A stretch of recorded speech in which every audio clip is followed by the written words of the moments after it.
और मान्यवर, यहां एक सदस्य ने तो कह दिया, माइनॉरिटी इस कानून को स्वीकार नहीं करेगी। क्या धमकाना चाहते हो भाई? संसद का कानून है, सबको स्वीकार करना पड़ेगा। स्वीकार नहीं करेंगे मतलब क्या है? कैसे बोल सकते हैं कोई हम कानून को स्वीकार नहीं करेंगे? एक कानून भारत सरकार का है, हर एक पर बंधन करता होगा और इसको स्वीकार करना पड़ेगा। तो महात्मा गांधी ने क्या किया? उन्होंने उस कानून को फाड़ दिया।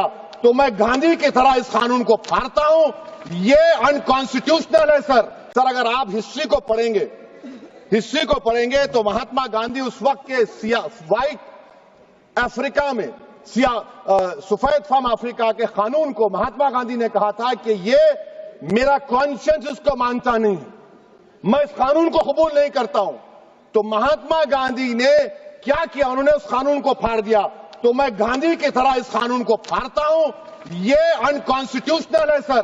इस देश में झगड़े पैदा करने का काम बीजेपी करना चाहती है मस्जिद और मंदिर के नाम पर। इसीलिए मैं इसका कंडेम करता हूं और मैं आपसे गुजारिश करता हूं कि मैंने अपने 10 अमेंडमेंट दी हैं, आप इसको कबूल करिए सर। मुझे बोलने का मौका दीजिए और उस पर डिवीजन का मैं डिमांड भी करूंगा। सर, वक्फ औलाद के बारे में कई लोगों ने जिक्र किया।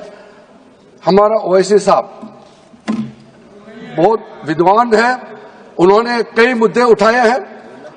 उन्होंने एक आरोप भी लगाया कि मुसलमानों में वक्फ औलाद का आप प्रावधान कर रहे हैं, हिंदुओं में क्यों नहीं कर रहे हैं? मैं उसको बताना चाहता हूं कि हिंदुओं में तो प्रावधान पहले से है, अलग से कानून बनाने का क्या हो सकता है?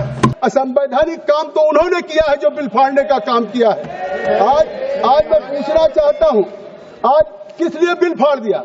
उन्होंने कहा, चले गए, मैं पूछना चाहता हूं, उन्होंने कहा कि हमारी 123 प्रॉपर्टी है और साहब हमारे पास डीड नहीं है, उस डीड को हम कैसे देंगे? हमारी प्रॉपर्टी तो मिलेगी नहीं।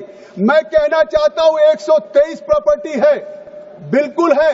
ये 123 प्रॉपर्टी किसकी है? ये हमारे जमाने की नहीं है।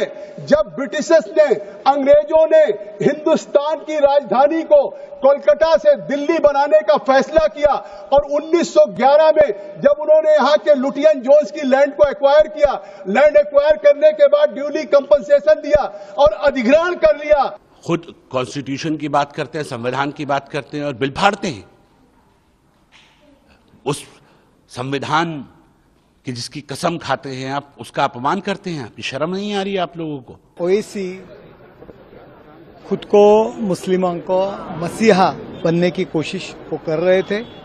कांग्रेस से ज्यादा मैं विरोध किया। देखो, मैं ये बिल फाड़ दिया, ये दिखाने के लिए उन्होंने ये नाटक सभागृह में किया। आप देखें कि तृणमूल कांग्रेस हो, समाजवादी पार्टी हो, कांग्रेस रहने दो, डीएमके रहने दो, वो माइनॉरिटीज की आगे का लीडर कौन, किसके पीछे माइनॉरिटी आ सकती है, ये दिखाने के लिए सब ये नाटक कर रहे थे। आपके माध्यम से, इस सदन के माध्यम से देश भर के मुसलमान भाइयों बहनों को कहना चाहता हूं, आपके वक्फ में एक भी नॉन मुस्लिम नहीं आएगा।